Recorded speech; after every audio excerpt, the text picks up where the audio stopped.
Praise the lord. ప్రభు అయిన యేసు క్రీస్తు ప్రశస్త నామంలో మీ అందరికీ మా హోసన్న మినిస్ట్రీస్ తరపున హృదయపూర్వకమైన వందనాలు తెలియపరుస్తున్నాను. ప్రభు మిమ్మల్ని ఆశీర్వదించి దీవించునుగాక. ప్రియులారా, మరి 2024 సంవత్సరంలోనికి వచ్చి ఇంచుమించు నెల రోజులు గతించిపోయాయి. ఈ 2వ మాసం మొదటి దినాన మనం ప్రభు సన్నిధిలో సజీవులుగా నిలిచి దేవుని వాక్యాన్ని ధ్యానించుకునే ఈ చక్కటి అవకాశాన్ని, ఆశీర్వాదాన్ని ప్రభు మనకు అనుగ్రహించాడు. ఎంతైనా కూడా మన ధన్యులం, భాగ్యవంతులం. మరి సంవత్సరాలు గతించిపోతున్నాయి, దినాలు దొర్లిపోతున్నాయి. ఒక్కొక్క సంవత్సరం ఒక్కొక్క దినము వలె మన కనులు ఎదుట గతించిపోవడం ఆశ్చర్యాన్ని కలిగిస్తుంది. మరి క్రొత్త సంవత్సరంలోనికి అడుగుపెట్టి నెల రోజులు గతించిపోయాయి అనగానే ఒక వింతగాను ఆశ్చర్యంగానూ అనిపిస్తుంది. ఎందుకంటే అనేక కార్యక్రమాలలో మనం తనమనుకలై సమయాన్ని కూడా గుర్తించలేనటువంటి పరిస్థితుల్లో మన పరుగు కూడా వేగవంతమైంది.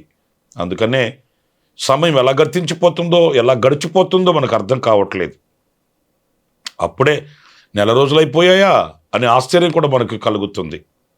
కానీ దేవుడు మనల్ని అనుక్షణం కనుపాపు వలె కాచి కాపాడుతూ ఆయన బలమైన రెక్కల నీడలో మనల్ని దాచి భద్రపరిచి ప్రభు మనకు అన్ని విషయాలలో మంచి కాపరిగా ఉండి నడిపించుచున్నందుచేత ఏ కొదువ లేకుండా, ఏ లేమి లేకుండా దీవెనకరంగా, ఆశీర్వాదకరంగా ఈరోజున మనం సజీవులుగా నిలిచి ఉన్నామని చెప్పడంలో ఎలాంటి సందేహమేమీ కూడా లేదు. మరి ఎంత కృపనిచ్చిన తండ్రికి మహిమ, ఘనత, ప్రభావములు కలుగునుగాక. ఈ పూట పరిశుద్ధ గ్రంథంలో నుంచి మనం చాలాసార్లు చదువుకుంటున్న యెషయా గ్రంథంలోని 41వ అధ్యాయం 14వ వాక్యాన్ని మరొకసారి నేను మీకు చదివి వినిపిస్తాను. పురుగు వంటి యాకోబు, స్వల్పజనమగు ఇశ్రాయేలు, భయపడకుడి, నేను నీకు సహాయము చేయుచున్నాను అని యెహోవా సెలవిచ్చుచున్నాడు. నీ విమోచకుడు ఇశ్రాయేలు పరిశుద్ధ దేవుడే. చూడండి, వాక్యంలో నీ విమోచకుడు ఇశ్రాయేలు పరిశుద్ధ దేవుడే అనే మాట మనం చాలాసార్లు చదువుతూ ఉంటాము. అంటే మనల్ని విమోచించువాడు, దేనిలో నుండైనా విమోచిస్తాడు. ఆయన విమోచించుటకు శక్తి గల దేవుడు, సామర్థ్యత గల దేవుడు, బలవంతుడైన వాడు మనం ఆరాధించే మన ప్రభు అయిన యేసుక్రీస్తు. ఒకవేళ మనకు ఎవరైనా సహాయం చేయడానికి మనకు హక్కున ఎవరైనా నిలిస్తే వాళ్ళు మనకంటే బలహీనులైనప్పుడు మనకి ఎలా వారి వలన విడుదల కలుగుతుంది, మేలు కలుగుతుంది, సహాయం కలుగుతుంది? ఇది మనం ఆలోచించవలసిన విషయం. మనకంటే జ్ఞానం లేని వ్యక్తి, మనకంటే సామర్థ్యత లేని వ్యక్తి, మనకంటే దేనికి పనికిరాని వ్యక్తి మన ఎదుట నిలిచి అతడు ఈ మాట చెప్తే మనకు విశ్వాసం కలగదు. కానీ ఈ మాట చెప్తున్న సర్వశక్తి గల దేవుడు ఎవరు అనంటే మాటతో శూన్యములు సృష్టిని కలిగించినవాడు. ఆయన సమస్త కార్యములను ఆయన నోటి మాటతోనే కలుగు చేసిన బలవంతుడైన దేవుడు. సృష్టిస్తాడు అనే మాట చాలా బలమైనది, చాలా లోతైన మాట అండి. ఎందుకంటే సృష్టించడం అన్నప్పుడు అక్కడ ఏమీ ఉండదు, లేని చోట ఆయన సృష్టిస్తాడు, ఆయన కలుగు చేస్తాడు. అంత బలమైన పరాక్రమశాలి మనం ఆరాధించుచున్న మన ప్రభువు అన్నప్పుడు ఇక్కడ ఈ వాక్యంలో నిన్ను విమోచించు, నీ విమోచకుడు ఇశ్రాయేలు పరిశుద్ధ దేవుడు, ఆయన నిన్ను తప్పక విమోచిస్తాడు అనేది వాక్యం చెప్తున్న సత్యం. అయితే ఒక 2-3 మాటలు మీతో చెప్పాలనుకున్న సందేశం ఏంటి అనంటే, ఆయన ఎలా మనల్ని విమోచిస్తాడు పరిశుద్ధ గ్రంథంలో మనం గమనిస్తాము. ఒక చక్కటి మాట చూడండి. పరిశుద్ధుడైన పౌలు తన నిజ కుమారుడైన తిమోతికి వ్రాసిన 2వ పత్రిక 4వ అధ్యాయం 17వ వాక్యంలో చక్కటి మాట మనకు కనిపిస్తుంది. ఆ మాట నేను చదువుతాను, వినండి. అయితే నా ద్వారా సువార్త పూర్ణముగా ప్రకటింపబడు నిమిత్తము అన్యజనులందరూ దాని విను నిమిత్తము ప్రభువు నా ప్రక్కన నిలిచి నన్ను బలపరిచెను గనుక నేను సింహము నోటు నుండి తప్పింపబడి తిని, లేక విమోచింపబడి తిని. ప్రియులారా, చూడండి వాక్య భాగంలో సింహముల నోటు నుండి నేను విమోచింపబడి తిని, నేను తప్పింపబడి తిని అంటున్న ఈ అనుభవంలో మనం గుర్తించవలసింది, ఎలా తప్పింపబడ్డాడు, ఎలా తప్పించాడు ఆయన అంటే ప్రభువు నా ప్రక్కన నిలిచి. అంటే ఈ వాక్య భాగంలో మనం గమనించాల్సింది, ఆయన మనల్ని విమోచిస్తాడు. ఎలా అనంటే ఆయనే మన ప్రక్కన నిలిచి మనల్ని విమోచిస్తాడు. నిజమే నా ప్రియ సహోదరులారా, మనం ఆరాధించే మన దేవుడు ఎప్పుడు మనకు దూరాన ఉండేవాడు కాదండి. మనల్ని కన్నవాళ్ళు, కొన్నవాళ్ళు, ఉన్నవాళ్ళు, ఆప్తులైన వాళ్ళు, స్నేహితులైన వాళ్ళు, శ్రేయోభిలాషులైన వాళ్ళు కొన్ని సందర్భాలలో మనల్ని విడిచిపెట్టి వెళ్ళిపోవచ్చు. ఆపద కలిగిన నాడు మనకు మరుగైపోవచ్చు, వాళ్ళు ముఖం చాటు వేసుకోవచ్చు, మన వారికి ఒకవేళ భారంగా అనిపించవచ్చు. కానీ మన ప్రభు ఎప్పుడు కూడా మనకు దూరాన ఉండేవాడు కాదండి. ఇంకా శక్తి కలిగిన లేఖనాలు మనం చదువుతామండి. నిజముగా మొరపెట్టువానికి ఆయన సమీపముగా ఉంటాడని, ఆయనకు మొరపెడితే ఆయన ఉత్తరం ఇస్తానని పరిశుద్ధ లేఖనాల్లో మనం చదువుతున్నప్పుడు మన దేవునికి మనకున్న ఆ అనుబంధం ఎలాంటిది అనేది ఆశ్చర్యాన్ని కలిగిస్తుంది, ఆనందాన్ని పుట్టిస్తుంది. ఎక్కడో దూరాన నిలబడి ఆయన మనకు సమాధానం ఇవ్వడం కాదు, కానీ మన ప్రక్కనే నిలిచి, పరిశుద్ధుడైన పౌలు ఆ అనుభవాన్ని అనుభవించాడు గనుక ఆయనకు సాక్షిగా చెప్తున్నాడు, ప్రభు నా ప్రక్కన నిలిచి. మరి పరిశుద్ధుడైన పౌలు ప్రక్కన నిలిచి మరి పౌలును విమోచించిన దేవుడు, రక్షించిన దేవుడు, తప్పించిన దేవుడు మనకు కూడా ఆయన ప్రక్కన నిలిచి మనల్ని విమోచించు దేవుడు. ఆయనే మన ప్రక్కన ఉంటే, ఆయనే మన ముందుంటే, ఆయనే మనకు తోడుంటే మనకు భయం ఏంటి, మనకు బాధ ఏంటి, మనకు అధైర్యం ఏంటి, మనకు కన్నీళ్ళేంటి? ఆయన మనకు తోడుగా ఉండాలి, ఆయన మనకు ముందుగా ఉండాలి, ఆయన మన ప్రక్కన ఉండాలి. ఆనాడు మనం వేసే ప్రతి అడుగు కూడా కృపాసహితంగా మార్చబడుతుంది, దీవెనకరంగా తీర్చిదిద్దబడుతుంది. అది ఫలవంతమైనటువంటి అనుభవాలలోనికి మనల్ని తీసుకుని వెళుతుంది, ఆయన మనకు తోడుగా ఉంటే. లేఖనాల్లో మనం చాలా లేఖనాలు చదువుతామండి. ఆయన తోడుగా ఉన్నప్పుడు, ఆయన ప్రక్కన ఉన్నప్పుడు కలిగే విజయాలు కానివ్వండి, ఆశీర్వాదకరమైన అనుభవాలు కానివ్వండి, కోకోలలుగా మనకు కనిపిస్తాయి. అందుచేత నా ప్రియ సహోదరులారా, ఒకవేళ ఏ ఇబ్బందుల్లో, ఏ ఇరుకులలో, ఏ కష్ట నష్టాలలో మీరు ఉన్నప్పటికీ కూడా దేవుని వాక్యం ఈరోజు నీతో చెప్తున్న మాట ఏంటంటే, ఆయన నీ ప్రక్కన నిలిచి ఆయన నిన్ను విమోచిస్తాడు. నిన్ను అలుముకొని ఉన్న చీకట్లో నుంచి, నిన్ను అలుముకొని ఉన్న కష్టాల కడలిలో నుంచి, నిన్ను మేఘము వలె అలుముకొని ఉన్న ఆ శత్రు భయాలలో నుంచి నిశ్చయంగా నా దేవుడు నీకు ప్రక్కన నిలిచి తోడుగా ఉండి ఆయన నిన్ను విడిపిస్తాడనే విషయాన్ని మనం గుర్తించాలి. లేఖనాల్లో మనం పలుమార్లు ధ్యానించుకుంటుంటాము. షడ్రక్, మెషక్, అబేద్నెగోలు అనే యవనస్తులను తీసుకుని వెళ్ళి 7 అంతలు అగ్నిని అధికం చేసి వారిని ఆ అగ్నిలో వేసినప్పుడు రాజు వాళ్ళను చూడగా వాళ్ళతో ఇంకొక వ్యక్తి ఉన్నాడు. ఎంత ఆశ్చర్యమైన సంగతో చూడండి, ఎంత శక్తి కలిగిన చరిత్ర మీరు చూడండి. వారితో కూడా ఆయన ప్రక్కన ఉన్నాడు. రాజుగారికి ఆశ్చర్యం కలిగింది. మీరు ముగ్గురిని వేశారా, నలుగురిని వేశారా? లేదండి ముగ్గురిని వేశాం, షడ్రకు, మెషకు, అబేద్నెగోలు అనే వారిని. మరి ఆ 4వ వ్యక్తి ఎవరు? వారి ప్రక్కన నిలిచే వారిని విడిపించడానికి దిగివచ్చిన విమోచకుడు, ఇశ్రాయేలు పరిశుద్ధ దేవుడు. మరి ఈ చరిత్రలు చదువుకొని మురిసిపోవడానికి కాదు, అనుభవించి ఆనందిస్తూ ప్రభు కొరకై కృతజ్ఞత స్తుతి చెల్లించడానికి అనే విషయాన్ని మనం ఏనాడు కూడా మర్చిపోకూడదండి. కనుక ఏ స్థితిగతుల మధ్యలో నుండి అయినా ఆయన మనకు ప్రక్కన నుండి మనల్ని విమోచించి విమోచకుడు అనేది ఈ వాక్యం మనకు నేర్పుతున్న పాఠం. మరొక విషయాన్ని కూడా నేను మీకు జ్ఞాపకం చేస్తాను. అదేంటంటే గలతీ పత్రిక 1వ అధ్యాయం 4వ వాక్యంలోని మాటలు నేను చదువుతానండి. మన తండ్రి అయిన దేవుని చిత్త ప్రకారము క్రీస్తు మనలను ప్రస్తుతపు దుష్టకాలములో నుండి విమోచింపవలెనని మన పాపముల నిమిత్తం తన్ను తాను అప్పగించుకొనెను.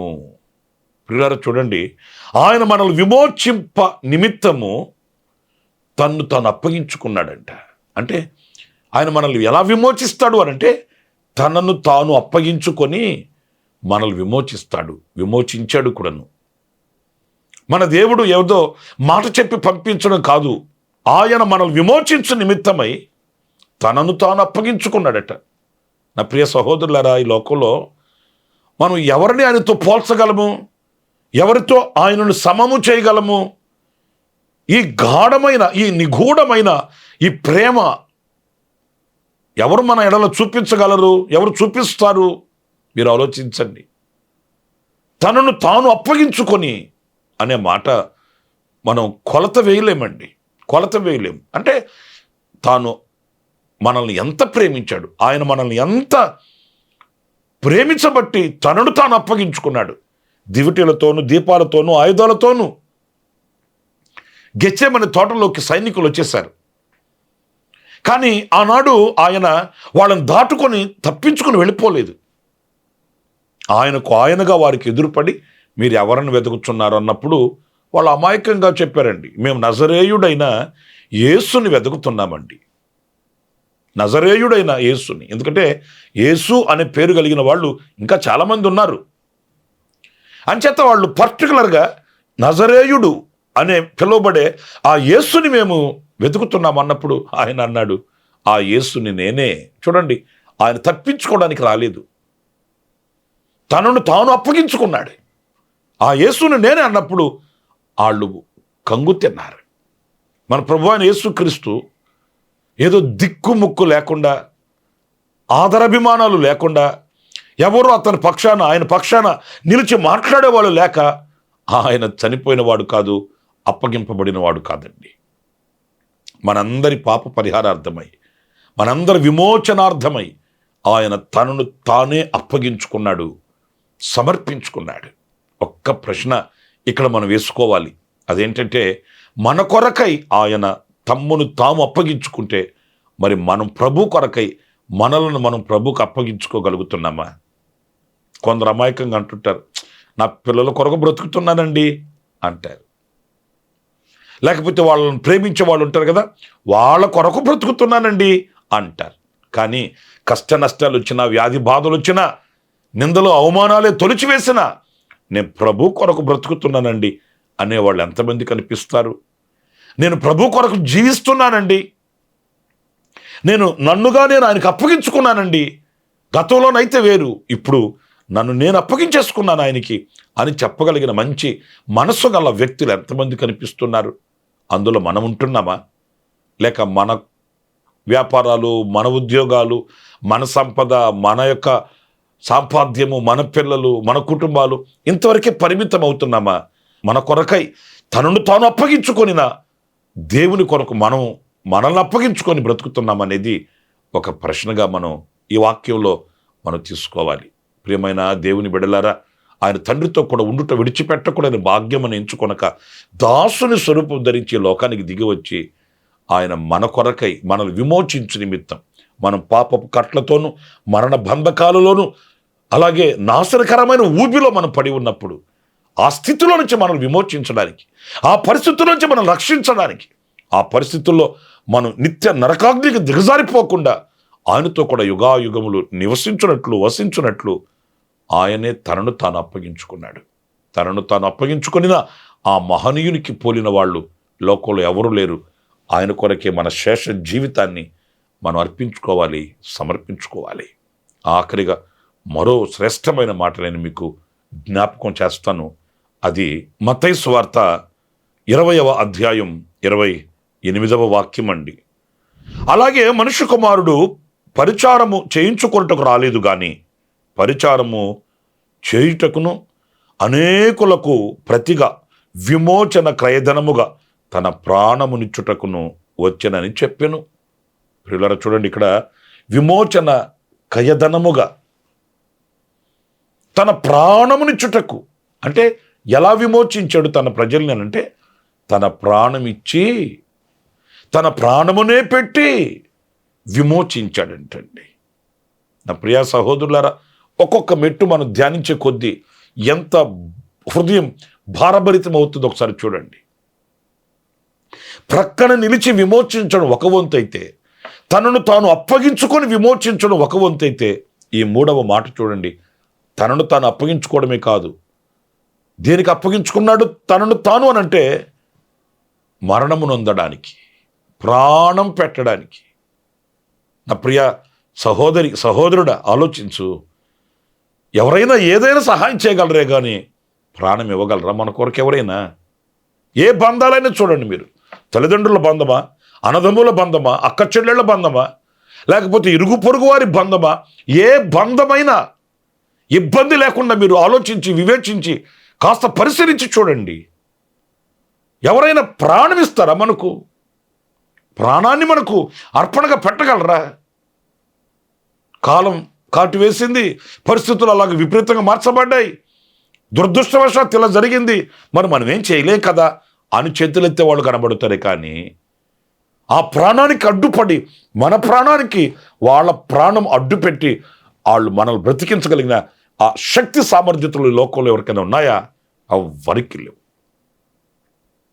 మన ప్రభు అయిన యేసుక్రీస్తు ఒక్కడే మన కొరకు తన ప్రాణమును పెట్టాడు. పిలాతు అడుగుతూనే ఉన్నాడు, ఒక్క మాట మాట్లాడవయ్యా, నిన్ను తప్పించుటకాయ, నిన్ను శిక్షించుటకాయ నాకు అధికారం ఉన్నది, ఒక్క మాట మాట్లాడు. మాట్లాడలేదు. ఎందుకంటే ఆయన న్యాయ పోరాటం చేసి తప్పించుకొని తిరగడానికి రాలేదు, తప్పించుకొని బ్రతకడానికి రాలేదు, ప్రాణం పెట్టడానికి వచ్చిన మంచి కాపరి. ఆయనను చిత్రవదన చేశారు, రక్తసిక్తం చేశారు, ముళ్ళ కిరీటం పెట్టి నొక్కి ఒక్కి వేధించి బాధించి హింసించారు. ఆయన్ని రక్తపు ముద్దగా మారిపోయాడు. కల్వరిలో ఆకాశానికి భూమికి మధ్య 6 గంటల సేపు 3 మేకుల మధ్య వ్రేలాడింది ఆయన శరీరం. నా ప్రియ సహోదరులారా, ఎంత ప్రేమ మన ఎడల ఎవరు చూపిస్తారండి? ఇంతగా మనల్ని ఎవరు హక్కును చేర్చుకుంటారండి? ఆయన సిలువలో చేతులు చాపి పిలిచి మనల్ని ఆయన రెక్కల నీడలో దాచుకున్నాడు. ఈనాటికి ఆయన పెంచి పెద్ద చేస్తూ పోషిస్తూ రెక్కల నీడలో మనల్ని కప్పి ఉన్నాడు. అందుకే సంవత్సరాలు గతిస్తున్నాయి, నెలలు గతిస్తున్నాయి, సురక్షితంగా ఈరోజు మనం కాపాడబడి ఉన్నాము, సురక్షితంగా ఈరోజు బ్రతికి ఉన్నాము, బట్టగట్టి బైబిల్ చదువుతున్నాము. ఆయన రెక్కల నీడలో ఉండబట్టి లోకంలో ఉన్న వాళ్ళు ఎందరో గతించిపోయారు, లోకంలో ఉన్న వాళ్ళు ఎందరో దాటుకుపోయారు. మనకంటే బలవంతులే, మనకంటే శక్తివంతులే, మనకంటే అన్ని రంగాలలో వారితేరిన వాళ్లే. కానీ వాళ్ళ చిరునామా సజీవుల మధ్యలో లేదు. ఈ రోజున అభాగ్యులం, అయోగ్యులం, ఇంకా బ్రతికి బట్టగట్టి బైబిల్ పట్టి దేవుని సన్నిధిలో భక్తి కలిగిన వారమై ఉన్నాము అనంటే ఆయన రెక్కల నీడలో మనం జీవిస్తున్నాం, బ్రతుకుతూ ఉన్నాం. నా ప్రియ సహోదరులారా, మన కొరకు ప్రాణం పెట్టి ఆ మరణ శాసనాన్ని కొట్టివేసి ఆ మరణ బంధకాలలో నుండి, ఆ చెరలో నుండి ప్రభు మనల్ని విడిపించి విమోచించి ఆయన మనకు రక్షణ భిక్షను పెట్టాడు, రక్షణ దాతగా నిలిచాడు. విమోచకుడై ఇశ్రాయేలు పరిశుద్ధ దేవునిగా మన ముందు వెలసాడు. ఆయనే మనకున్న ఆధారం, మనకున్న ఆశ్రయం, మనకున్న దిక్కు, మనకున్న ధైర్యం కూడాను ఆయనే. గనుక విమోచకుడు ఏ రీతిగా మనల్ని విమోచిస్తాడని 3 విషయాలు మనం ధ్యానిస్తూ వచ్చాము. 1, మన ప్రక్కన నిలిచి విమోచిస్తాడు. 2, ఆయన తనను తను అప్పగించుకొని విమోచించాడు. 3, తన ప్రాణమునే పెట్టి విమోచించాడు. ఆ విమోచకునికి రుణపడి బ్రతుకుదాము, మనల్ని మనం అప్పగించుకొని జీవిద్దాము, ప్రభుతో అడుగులు వేస్తూ ముందుకు సాగుదాము. ప్రభు కృప మీ అందరికీ తోడుగా ఉండుగాక. ఆమేన్. తలలు వంచండి, చిన్న ప్రార్థన చేసుకుందాం. జీవాధిపతి విమోచకుడా, మీకు వందనాలు. స్వల్ప జనమగు ఇశ్రాయేలుని నాయన, మమ్మలను మీరు ప్రేమించారు, అందుకే మా కొరకు దిగి వచ్చారు. ఇశ్రాయేలు పరిశుద్ధ దేవుడా, విమోచకుడుగా మా ఎదుట నిలిచారు, అందుకు మీకు స్తోత్రములయ్యా. ప్రభువా, మా ప్రక్కన నిలిచి మా కొరకు అప్పగించుకొని మా కొరకు ప్రాణం పెట్టి మాకు విమోచకుడు అయ్యావు. ఏమిచ్చి నీ రుణం తీర్చుకోగలం నాయనా. మరొకసారి మమ్మల్ని మీకు అప్పగించుకుంటున్నాం. మేము మా కొరకు కాదు, మీ కొరకు జీవించాలని నిర్ణయం తీసుకుంటున్నాము. కుడికారిను ఎడమకారిను తొలగక మీతో మేము చేసుకొని వడంబడిక నిబంధన అంతము వరకు కొనసాగించుకోవడానికి కావలసిన విశేషమైన కృప, దీవెన మీరు మాకు అనుగ్రహించి నడిపించమని, ఇదిగో ఈ మాటలు విని ఒక్కొక్కరిని మీరు రెక్కల నీడలో దాచు కృప చూపించండి. 2024వ సంవత్సరం నాయనా, ఈ మొదటి నెల గతించిపోయింది. ఈ 2వ నెలలో ఈ మొదటి దినానే మరొక్కసారి మమ్మల్ని మేము నూతనపరచుకోవడానికి మీరు మాకు అనుగ్రహించిన అవకాశం కొరకే స్తుతి చెల్లిస్తూ మమ్మల్ని మీకు అప్పగించుకుంటూ యేసు నామములో ప్రార్థించి వేడుకొనుచున్నాను తండ్రి. ఆమేన్. ఆమేన్. ఆమేన్. ప్రభు మిమ్మల్ని ఆశీర్వదించి దీవించునుగాక. విశేషమైన కృప నా దేవుడి దినమంతయు మీకు అనుగ్రహించి నడిపించునుగాక. ఆమేన్. ప్రతి దినము ఈ అనుదిన కృపాను సందేశాల కొరకు ఇంకా మరిన్ని ఆత్మ సంబంధమైన సందేశాల కొరకు ఈ మా యూట్యూబ్ ఛానల్ ని సబ్స్క్రైబ్ చేసుకోండి. Pastor Ramesh ministries.